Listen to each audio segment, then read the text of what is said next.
next keynote's with Scott Cohanpour. He's the enterprise head of technical architecture, data, and analytics at GE Capital. Pleasure to have him with us again today. As you'll clearly see from his presentation, he's an industry thought leader with extensive experience in enterprise information management, MDM, data warehousing, and big data and analytics. He's a winner of Gartner's Excellence Award in Enterprise Information Management, and I'm sure many of you have seen him before. He's a frequent speaker on trends in data and advanced analytic topics at Gartner, IDMA, Informatica World, TDWI, and Opal Group here, as well as others. We're fortunate to have him with us today. And he's going to be talking to us about the 3 R's of a sound enterprise data strategy. So everyone, please join me in welcoming Scott Cohanpour. Scott, go ahead, take it away.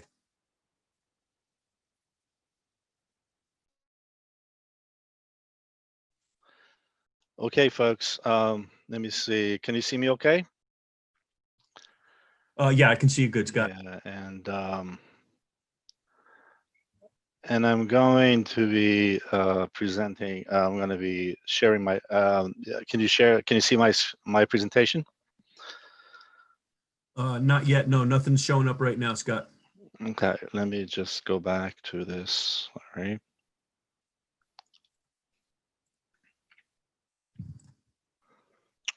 Okay.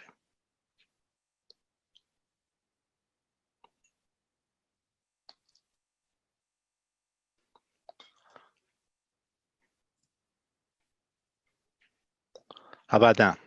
Yep, we're looking good now. All right, terrific. I just wanted, Robert, I just wanted you to repeat everything that you said about me when my wife was listening. It was, you kind of, I appreciate that introduction. Yeah, I've been in the industry for quite a while and been serving as a chief technology and data officer for a number of years now. So I'm excited to be here sharing with you folks some of my ideas and best practices, and also give you some new flavor or a different type of an approach to when you collaborate with your business community. This is not by any stretch of imagination going to be a very traditional orthodox presentation.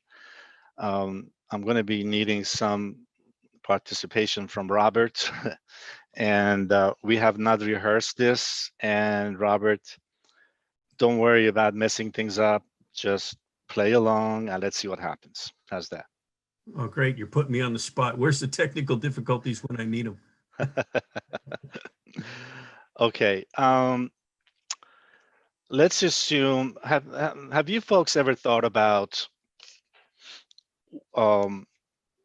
can you also see me, or you just see the presentation, by the way? Just wondering.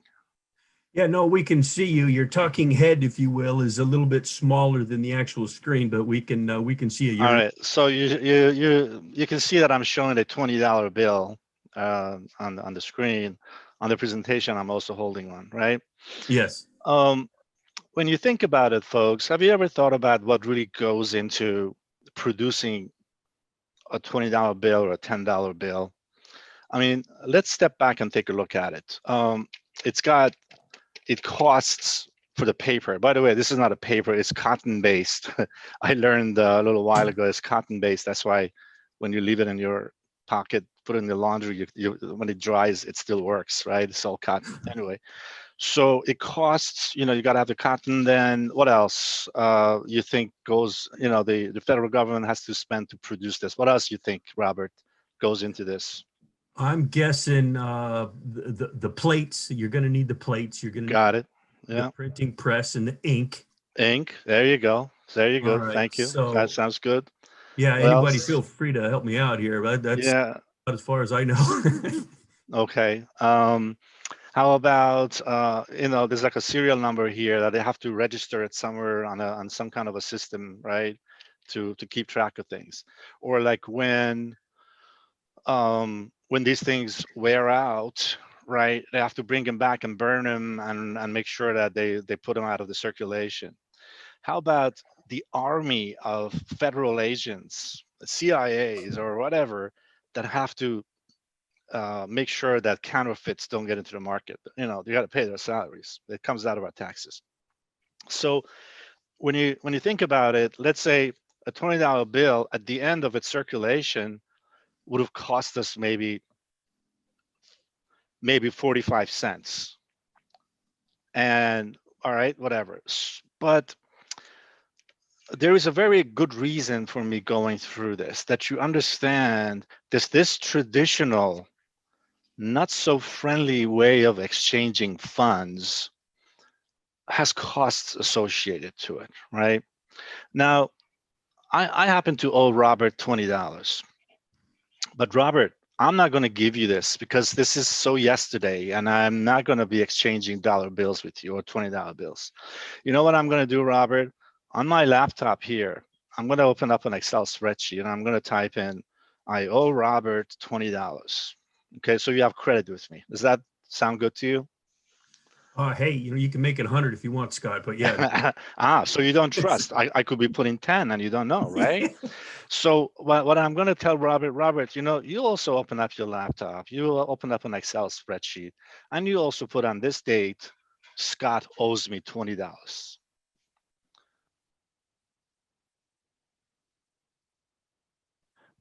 So you and I, Robert, we both have $20 on our laptops registered on this date that we know that you have a credit with me and I owe you $20.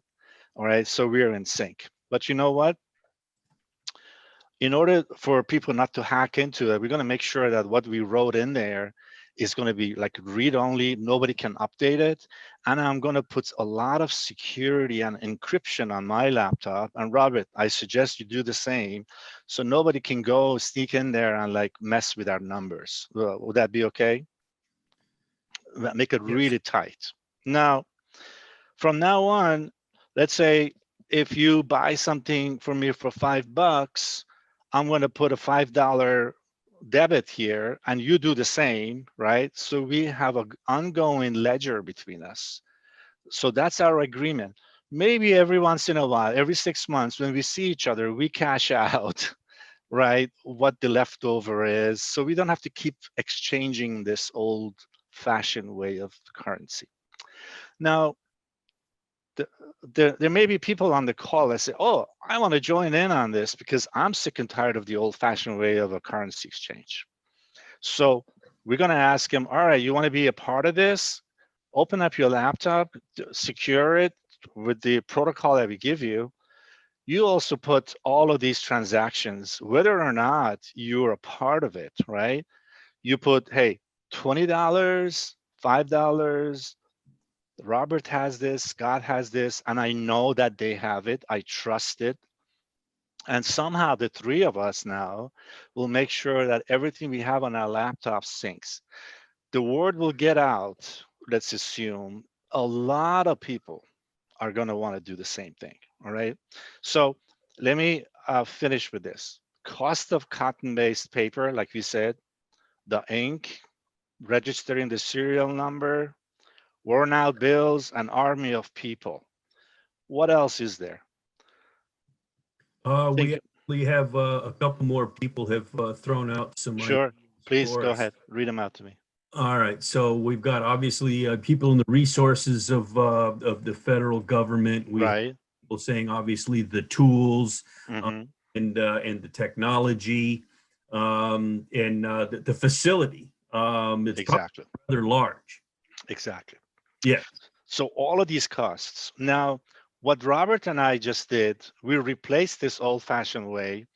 We put it on our computer. The only cost of maintaining this transaction exchange is the electricity power, is the electricity for which we pay for our laptops to stay on so we can always refer to and see who owes what to whom. Okay. Ladies and gentlemen, congratulations. You just learned blockchain technology. Exactly what I just told you, obviously with a lot more detail, is what blockchain technology is all about. In 2008, when the collapse of the economy happened, one very smart Japanese gentleman lost a lot of money to the financial institutions and said, I'm fed up with the old-fashioned way of doing things, like the currencies and putting my money in the bank or investing my money with the large institutions. Why do I need a middleman? Why do I need the federal government to have the $20 bill for us to facilitate exchange, right? I want to eliminate them from the middle. I don't want a bank. I don't want a bank, he said, because Robert and I could have done fund transfer to our accounts. But he didn't even want the large institutions to have anything to do, wanted the direct transaction, but the trusted one, right? So what is it? So the blockchain technology was a white paper that he produced. People implemented, and it was very similar to what I just told you. And then when people create uh, currencies based on this, like the $20 and $5 that I registered on my laptop and Robert did and this other person and so on did, they became currencies. And because we encrypted them, they became cryptocurrencies like Bitcoin, right? And then Amazon said, oh, you know what? This thing is taking off. You could start using your Bitcoin to buy things, So all of a sudden, the Bitcoin uh, exchange rate goes up. That's why many people made a lot of money, right? Because they had it. By the way, when it comes to this technology, you can only have 22,575,000 Bitcoins per implementation. So you can only have a limited number of Bitcoins. That's why when the usage of it proliferates, the price of it goes up. Exactly like the exchange rate that's going on with the traditional money, that's how it is. So when someone says, oh, mining Bitcoin is really, what's the cost of that? It's about going through the encryption, figuring some things out, introducing yourself, say, hey, I'm part of this team now, and I have a Bitcoin now registered, everybody else registered also. And the only money from there on that's going to cost, the only expense will be the electricity, the processing power of your machine to maintain and be part of this blockchain network. Okay, the good news is that this is reality. Many organizations are using this technology now. The bad news is that this is reality. Many organizations are using this technology because many traditional establishments will disappear as a result. Okay, so this should be thought provoking. When you go back to your business, if you haven't introduced blockchain to whatever vertical you're in, it's time to do so. At least inform in the simple way that I just put it out to you, make people think about ideas, explain it to them in layman's terms, and let them ideate, let them innovate, let them say, oh, I understand what the technology or the implications or the capabilities are. So let me tell you how it pertains to my business. Okay. Any questions before I move on? No, I think we're set for now. Cool. All right. Robert introduced me as someone who's been around Gartner for a while and was awarded. So I am showing you the hype cycle of Gartner. Many of you may be familiar, some of you may not be. Basically, this is the standard in the IT, information technology industry, that when a new technology comes in the house, let's say blockchain, right? In the very beginning, when the technology gets triggered, it's at the low point of its maturity, and people just start talking about it. And the hype cycle is that, oh my God, CEOs playing golf and say, oh, did you hear? We're using blockchain. Oh, really? What is that? So they go back and they say, hey, I want blockchain. They may not even know what it is, right? So look, a new technology gets hyped up and it gets to this hype's peak. And then as implementations happen, let's say in the case of a blockchain, as things start implementing, then it comes down the hype cycle, it goes into becoming a mainstream, and then eventually plateaus into a productivity level. So there are things like Internet of Things, right? Which is almost at the peak of its hype. And autonomous cars, Teslas. I have one. Drives by itself. Blockchain. Guess what? If you haven't introduced it to your business, or at least haven't entertained the idea of learning about it, you may be a little bit behind the curve, because many people are actually implementing it because it's coming down the hype cycle. Make sense? Now, machine learning and AI, what is that? What's the difference between machine learning and AI? I'm going to talk about that, hopefully, if I have time. But that's already, you can see, when it comes to predictive analytics and data analytics, it's already like becoming yesterday. All right. Data Lake, Hadoop, Spark, Synapse, all of that good stuff. It's already there, man. I mean, a lot of people are using it. Master data management, the core of a lot of the technologies that we implement to bring data together like a glue.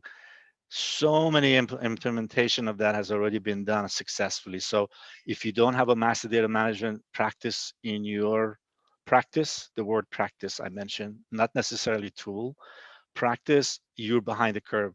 Get your data straight, and so that you could become more efficient. Now, today I'm sharing with you one secret.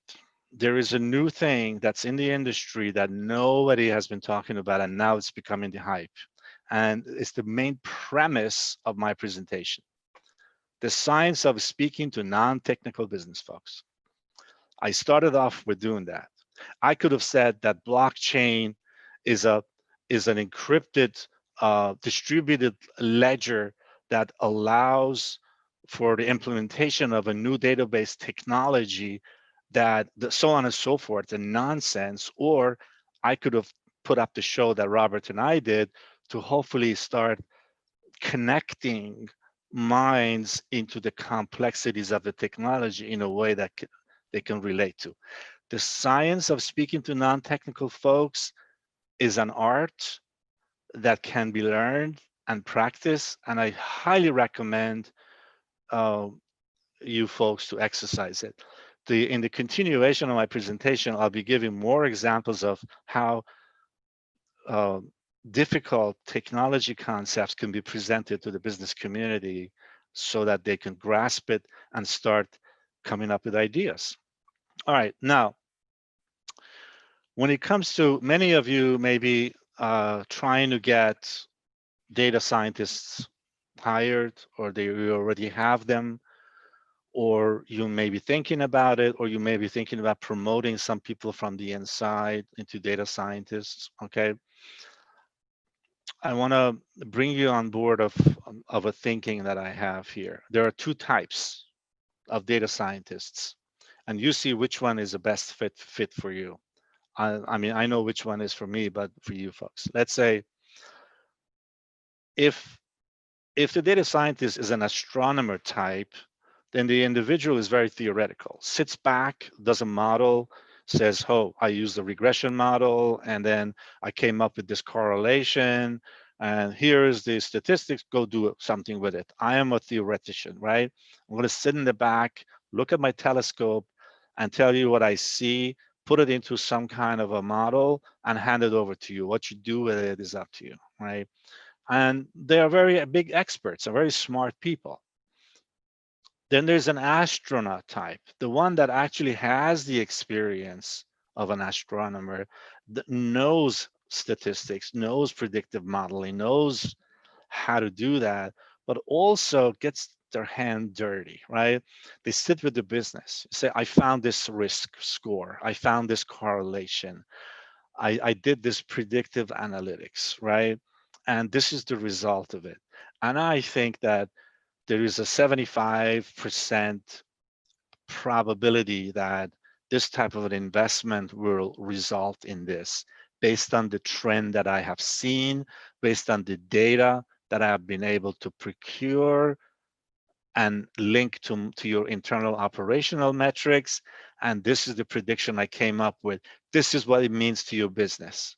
And handhold them to actually make a difference, okay? The second type is more expensive of a data scientist, but the effective one. The first one needs to be augmented with a business analytics individual that translates difficult data sciencey stuff to the business. Okay, so then you need two people to make that, whereas many more experienced data scientists, not the PhD ones that came out of college and they can only give you formula, the ones that actually had like 2, 3, 4 years of experience on the ground and learn how to bring that insight into the business to make a difference. Okay, so you make your choice, and trust me, you can tell who's who when you interview them. All you got to do is bring a business user, a potential sponsor of your analytics project, to sit in on it and ask them a couple of very basic questions about how would you do that. They will tell you right away if this individual is an astronomer or an astronaut. Okay. Um, I'd like to pause a little bit before I move on, and I think I have only 25 minutes left, so keep me honest, Robert, if I and if there are any questions or hands raised, just interrupt me, please, because I won't be seeing that. Okay, yeah, no, not a problem at all. As they come in, I will definitely let you know about the questions. And as far as keeping you honest, does that include? Are we still on for the $20 in the ledger, Scott?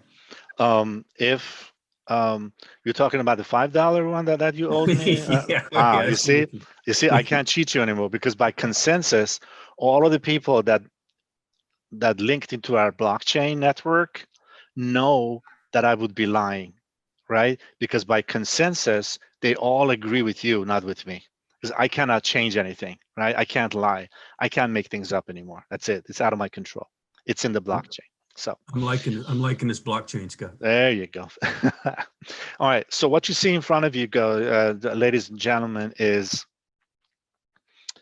goes to the heart of um, every chief data officer's understanding of what it is. You need to be evangelists of really implement and help your stakeholders understand very basic terminologies, right? Data, information, business intelligence, and insight. Um, I can't tell you how often I kind of cringe when people at meetings they say, "Yeah, why don't you send me the data?" And then the other person says, "But the information that you asked me," says, "No, the data." And then there's somebody says, "So how are we going to get that information?" Then they say, "Well, get the data." You know what I'm saying? They use it interchangeably. It is not correct. Why am I being fussy about it? Because the data that enters your organization in some areas continues to be data, the most granular raw format uh, that that is actual. Let's say if you're an accountant or what have you, if I say, let me know how this client is doing, there are two ways.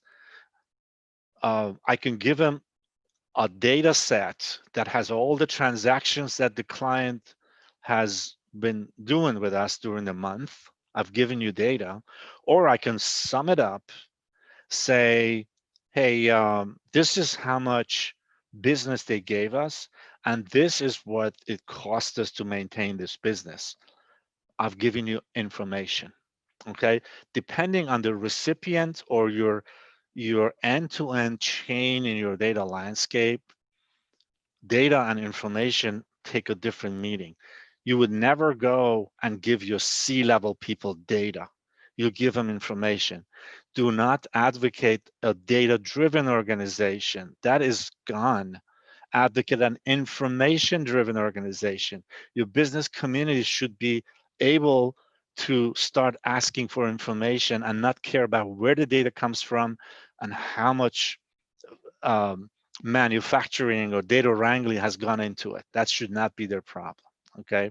So, data officers on the call, your job is no longer just to build a data landscape and do this and this and this. Your job has to be to become 2.0 versions of yourselves and become information providers. Okay. Now, and then when you talk about business intelligence, ladies and gentlemen, there are many vendors that will approach you and they say they have a business intelligence tool. There's absolutely I challenge that. There is no intelligence in any tool. What they're selling you is a tool by which you can get your data, turn it into information.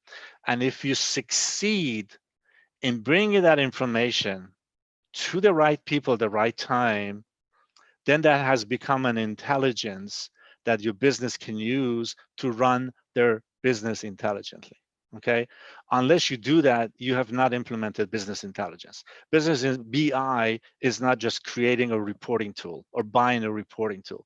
True BI is when you make a difference for the business, right? You push, you you you disconnect them from the idiosyncrasies and the complexities of your data landscape, and you squeeze out information and knowledge, and you put it in front of them. You say, here. Okay, and that is so. The art of bringing the data, information, and the business intelligence together in a comprehensive practice is called enterprise information management, EIM. Okay, so it is extremely important that you folks be evangelists of this type of thing. I cannot recall enough number of times that C-level people have told me, oh, Scott, you taught me so much. When I speak, I know when I want data, I know when I want information, I want, and it makes a difference because a project based on any one of these takes a shape of its own.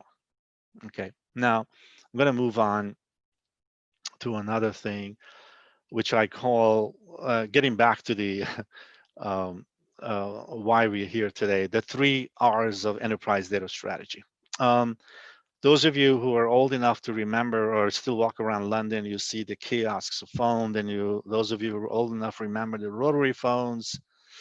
And I know Robert remembers that before the kiosk, but that's a bit different story. And then, and then those of you who, so on and so forth. So look, devices changed by which we started to use and to make phone calls, right? And then we were so excited. Oh, I don't need the rotary anymore. Let me bring in the cordless phone and connect it to my phone jack, right? And then the cell phones came and said, oh, wow, that stuff is old. Now I connect to a cell tower. But guess what? The telecommunication industry got it right, because we basically plugged in new devices, modern devices, as they came into the market to the same existing network and to the same existing dial tone. And for those of you who don't think the cell phones are connected, no, the reason that they're called cell phones is because they connect to a cell tower that underground, they're connected to a dial tone, to a network, right? That was resilient, that was reusable, and was robust to allow, in other words, you didn't see AT&T or whatever completely changing everything that they had underground or over the ground because we went from rotary phone to a touchtone phone. Okay, that is resilient, reusable, robust. The same exact type of a mindset has to translate to the way we implement our data landscape so that it can be resilient, reusable, and robust. What does that mean? In an in an analogy of what I gave you before, when it comes to our environment, to data and analytics, you need to build an enterprise data landscape that is resilient, reusable, and robust. What does that mean? Have an enterprise data model. Uh, make sure that the big data capabilities are there. Make sure you have master data management, that your reference data and your master data is standardized, okay? Make sure you have a practice that you govern the landscape. And then guess what? You bring SAS, you bring Cognos, you do Excel spreadsheet export, you bring social media in there and you link it to the same master data, and you do data analytics. It becomes reusable, robust, and resilient. So 5 years from now, 3 years from now, if another technology comes in, another tool comes in, another use case comes in, you wouldn't have to completely redesign your data landscape. Start from the fundamentals, build the right foundation, do not be hasty, and manage the expectation of your sponsors and make sure they understand why you're doing this. Okay. The old saying about measuring twice, cutting once, in this case, it really applies to this. Any questions before I move on? No, we're good for now. That Mhm. the guy there asking I though, know. what do the 3 R's really mean? Though, kind of closely resembles me a little bit, but I'm sure you're going to break it up. There's got Cool. Well, that's a good thing because you have a light bulb over your head now about blockchain, right? So, all right. So, for those of you who like to take takeaways, by the way, this presentation will be made available to you in PDF. Feel free to copy if you like any of the slides, use them. You don't even have to tell where you got it from. It just makes me happy if you use that. Just send me an email, say, hey, Scott, I used it. I say, hey, I'm happy. That's all. Now, business architecture objectives. Remember something that you really need to be in touch with your business. Do not just become an IT uh, organization that creates something and hope that they're going to come. Do Scrum project management. Be very interactive. Understand the business objective, and make sure that your challenges are met. Very typical common challenges in any data landscape for which you have to implement one that has the resilient 3 R's in it is, hey, I have an opportunity. I want to know more about it before I can, let's say, give a quote as to win the opportunity, but it's too slow. I can't get the information, quote unquote, information that I need in a timely manner, so I lost the opportunity. Okay, there's a gap between analytics and business. Remember, if you only have uh, the astronomer data scientists, the gap between understanding what they did until it translates into a business initiative and actually makes a difference could be large. So if you have an astronomer version of a data scientist, the gap will close, and many other ways of closing the gap. No clear legacy technology stack. You can't do big data analytics with Excel spreadsheets, okay, or like Microsoft Access. You need uh, other types of technology. Data is not trusted ownership, lack of standardization. So my recommendation is, if you're starting now or if you're at any level of maturity in your data transformation, there are 3 phases that you have to go through. You may be in any one of those. The first one is stabilizing. You walk into an environment which is kind of my favorite type of environment, that like everything is crazy, right? So you want to do some certain basic foundational things, teaching people what data analytics means, management capabilities. And then once you do that, then you start building some foundational data landscape thing and reusable things. And then when they actually get used and operationalized, then you've optimized it. Okay. So in the interest of time, I'm gonna move on, but I think this is a really good strategic way of approaching things. You might be in the second phase of enablement, you may be somewhere in the optimization, or you may be optimized already, then good for you, right? But to me, this is a good starting point. Now, the my son is a neuroscientist and he always disagrees with me, but I like it for presentation purposes. I say that the left side of the brain is the outsourced already, right? Those type of mundane type of work, and then it's the right side of the brain that does the actual dreaming, innovation, and ideation. It is your responsibility, folks, as to be data evangelists and provoke to stimulate that kind of innovation thinking by giving the kind of scenarios and presentations that I showed you before for blockchain, or whet the appetite, make sure that your business community stands up and takes ownership of the use cases that make a difference. Let them run the show. You become enablers, okay? And that's a very important thing. And the kinds of things that you can do to stimulate people are as follows. Hey, what's machine learning versus AI? Let's look at a car, a Tesla, my car. It's still learning, right? It is not, I can't still trust it to drive by itself. Elon Musk doesn't trust it yet. Their code is constantly learning. On the car, there's a computer that actually checks behaving, my driving behavior versus how the computer real time believes that I should be driving, and then identifies the delta, sends it to the central Elon Musk center, right? And the computers learn from it. So that means there are a million Teslas on the road. They're constantly teaching the models of data scientists of Tesla how this car should be driving better and better every day. All right. If there's a kid on the road and a garbage can, and I have to hit one of them, make the right decision. Okay. So until that is done, until it has gained enough, has learned enough that can drive as good or better than a human being, I don't have artificial intelligence.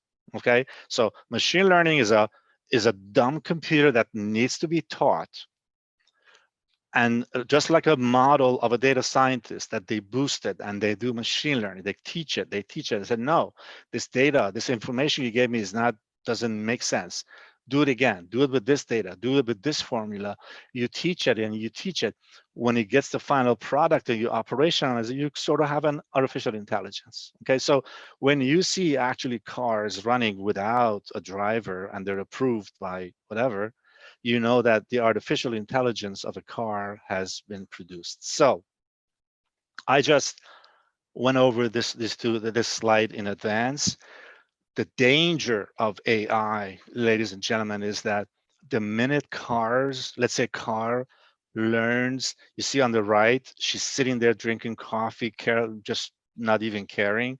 There would be a time that we trust it so much that we just turn around and talk amongst ourselves. This thing goes by itself. But then it goes into deep learning. It could check, say, the license plate of all the cars in the vicinity, immediately check their driving behavior from the DMV, see who's a bad driver, score it, and stay away and go to a different lane, stay away from someone like Robert, who's a bad driver, right? So look, it learns. It can do things that you and I would never be able to do, and on and on. So when someone like Elon Musk says AI is intelligence, is dangerous, is because if you don't control it, if you don't harness it the right way, it can become much smarter, and it would become sort of a black box. We'll never know what it does. So your data scientists write the model, you have control over it, you know what it's done for your organization.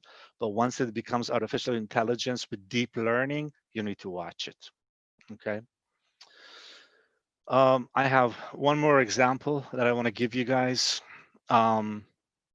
This is a stadium before social distancing, the good old days. For all those of you who remember, nobody used to wear a mask.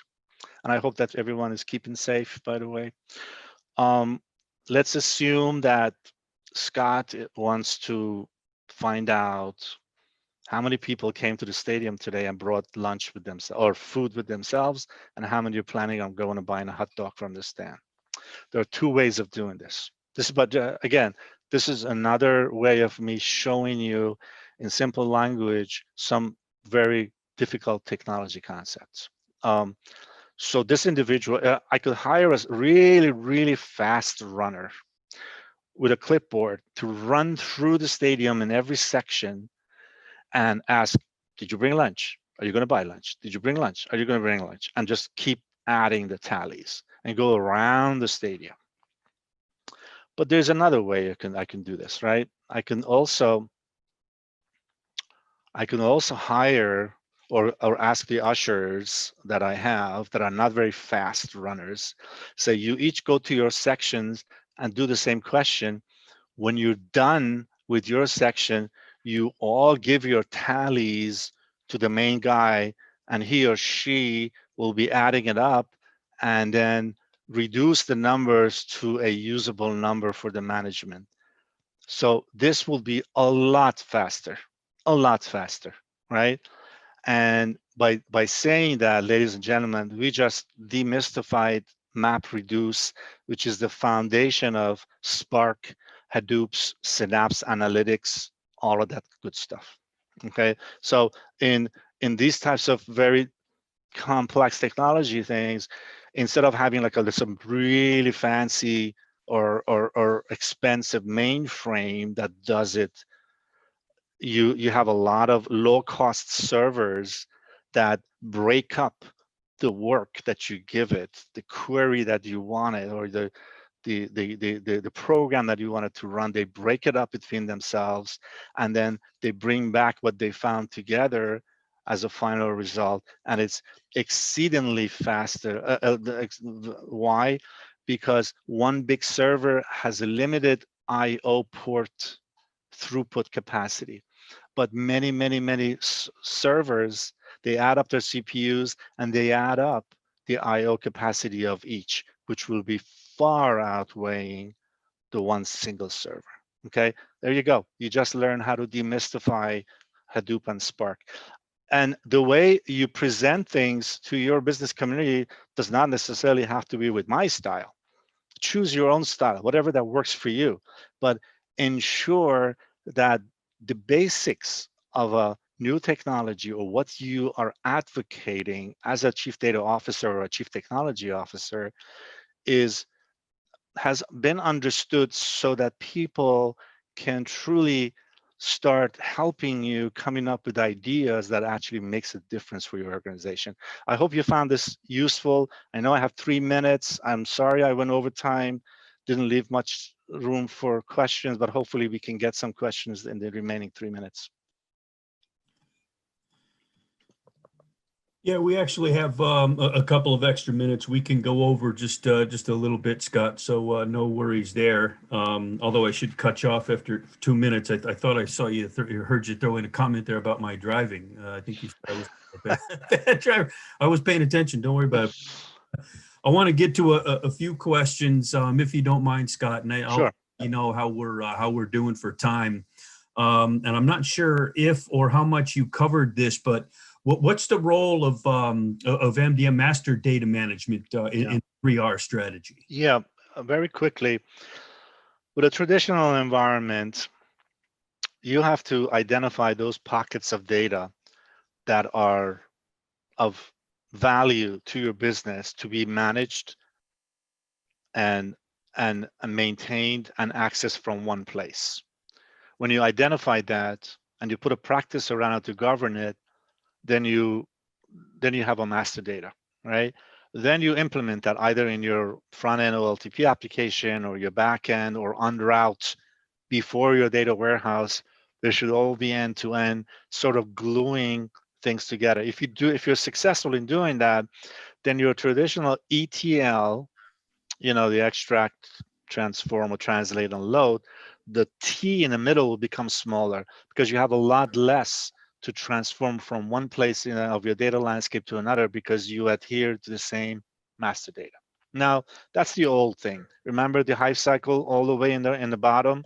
That's already, people have already done it. But in the big data world, master data takes on a new life. There are a new type of innovative master data that you need to introduce in your organization.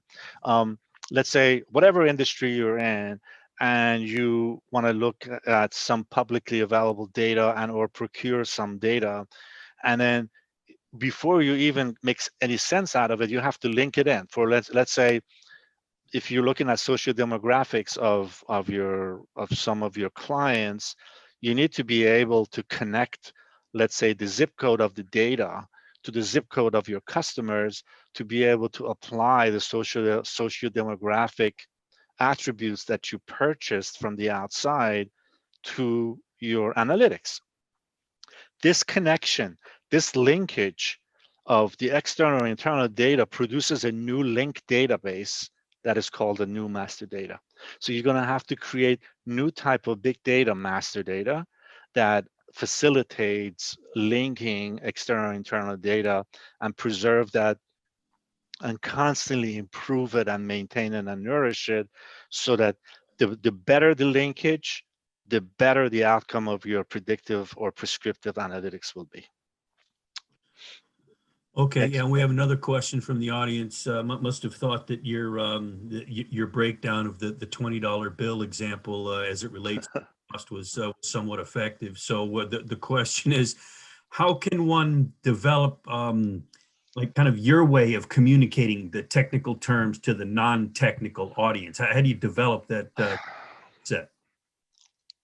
I have to admit, I've never been asked this question. Is it just a time and a practice kind of a thing? I mean, who do you practice All on? right, I'm going to get very personal. I'm going to tell you what. When I was young, 11, 12 years old, I was a very shy kid. You know what my dad used to do? He used to make me go on top of a table and talk about anything. I just go up there and talk. Don't be shy. So first of all, get the fear of presenting in front of people out of the way, out of your system. And if you do get nervous about talking in front of people, use that to energize yourself even further. Channel that anxiety into that. When you get that out of the way, then how do I talk about complex technology concepts with my business? Number one must is for you yourself to understand what that technology is. Okay, you can't just spread it out. It would not be advisable for you to take my slides and just go and talk over them if you don't know what blockchain is. Okay, so as an IT person, first you have to convince yourself that I truly understand it. Then see if it makes sense, and then either practice it with your wife or your husband or kids or like a layman, right? And to see that if they really grasp the idea to some extent, and then that is your uh, dry run before you sit in front of your business. So use your common sense, learn a technology, practice it, use the kind of analogy that makes sense to you, test it with some people around you, and then sit in front of the business. But make sure you're not, do information sessions, do town halls, all right? Don't be shy about it. Say, I want to introduce some new technology. Invite everyone and just talk to them about it. Let people let the buzz going. That's how you become an evangelist. All right, yeah, and let some of their questions kind of further shape how you're going to approach it going forward. I could see how that would work. Appreciate the personal nature of that response as well, Scott. So, going to get a little more technical with the next question in regards to the 3R strategy. Again, how does the strategy address incomplete and or inadequate data quality when you're doing predictive analytics? Yeah, that's where machine learning can really come to the rescue, right? I'm actually in the middle of the final phases of a UAT of a very large machine learning and data integration project that we get a number of unstructured files dropped at our doorstep on a monthly basis from our clients. And then the system that I built is actually reading them and then does the transformation through text mining and then runs it through a data factory. Now, many times people do not send you the data. Just skip it. It's empty. Fields are empty, right? The traditional problem. If they send you something, you could do some kind of syntax validation against some cross-reference tables or put logic in there and business rules. But if they don't send you, but they used to send you, but now they don't send you again, right? That's where machine learning comes. So what we learn is before submitting it into my target data store, be it an operational data store or data warehouse or what have you, I have an additional step that learns from history. So, oh, they used to send me this. They didn't send me this. This business is not discontinued. They just failed to send it to me. I'll fill in the blank from it. So we've had tremendous success about this type of a machine learning exercise, and that really helps. Now, second thing is you have to do data profiling, which means run basic statistics on your empty fields, let's say in your database, and get a monthly report of see if the trend is going down or not. That's one way of profiling. Then you know that your machine learning was actually effective, right?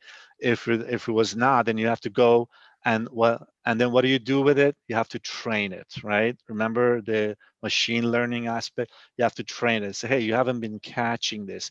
You haven't been filling in the blanks.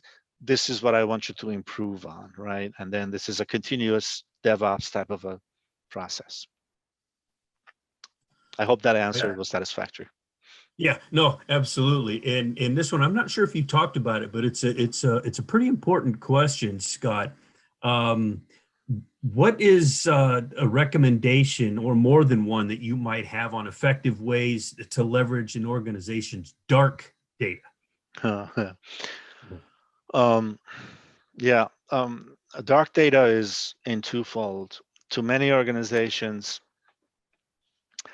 by the way, dark data is an industry term that is talks about the kind of data that you don't know how to leverage it, or you don't even know you have anymore, right? So many of you have things on your desktops buried, or on shared drives, or on optical discs sitting there, or simply documents collecting dust without any life cycle or retention strategy, and forgotten about unless somebody audits you, or someone says, why am I paying so much for disk space? You actually go clean it up, right? So one of the ways of doing that is start a document management strategy. You want to put things into SharePoint, you want to put things into any other medium, but start doing, it's a large project that you go and you discard what you do not need to keep in the archives, but you resurrect the things that are there, and you start putting them into one container. And based on the context and the taxonomy that's appropriate to your business, you tag them accordingly. And then you throw your data scientists at it to start doing sentiment analysis or what have you, because you will be surprised that on the average, every organization has about 75 to 70 to 75% of its data in an unstructured format of a PDF, and then this and this and this. Only 25% of your organization's data is actually in a, let's say, relational database, right? So it's the 75% that has most of the dark data. So clean it up, bring it out, and teach people how to collaborate with modern desktop collaboration. Stop people from attaching Excel spreadsheets and creating many, many versions of it that become obsolete.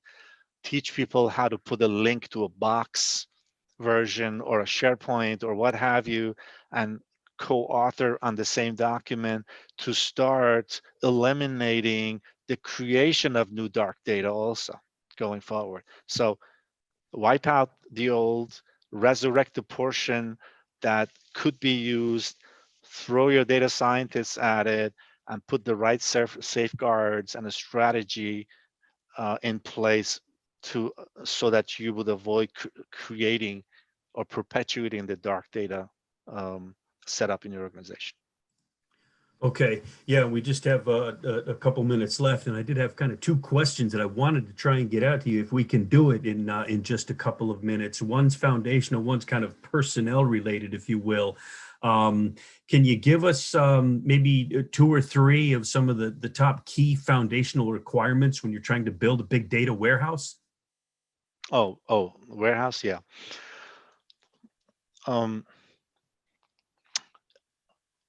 Your master data management has to be out of the way. You have to know what you want to do with the warehouse. I would not build a big data warehouse just to do traditional reporting. Okay, like for instance, the big data warehouse that I built for where I am right now is in Synapse Analytics, which is the modern data warehouse of Azure, Microsoft Azure. And it has a lot of capabilities for data scientists to do machine learning and analytics, and allows huge, large scale type of an analytics on all types of data. And then that goes hand in hand with a data lake that can take any type of a data. So that's like a proliferation of a big data warehouse. But understand what your requirements are. If you are challenged with a traditional reporting and you don't even have that in place, I wouldn't just jump into a data or big data thing. However, this is where the three R's come in. Keep an eye open and build your foundation so that you can transition that into a big data warehouse, right? So yeah, so a traditional data warehouse says you need a data model, right? You need a standard data model.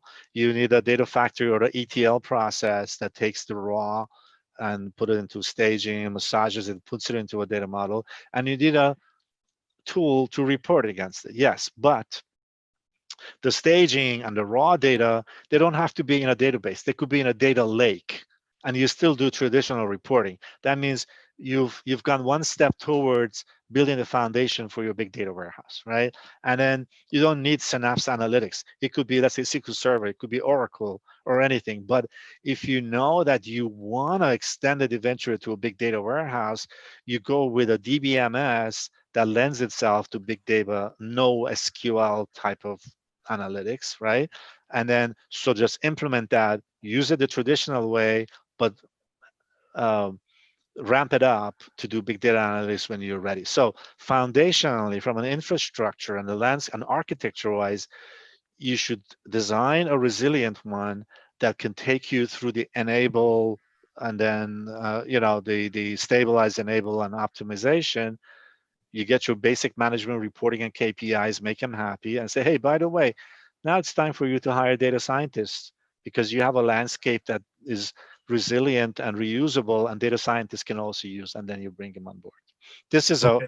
this is an all-day workshop, by the way, but I just encapsulated in 2 minutes. So Yeah. No, that's good. And I'm going to stick on the personnel side. You were talking about the data scientist. Last question, really quick.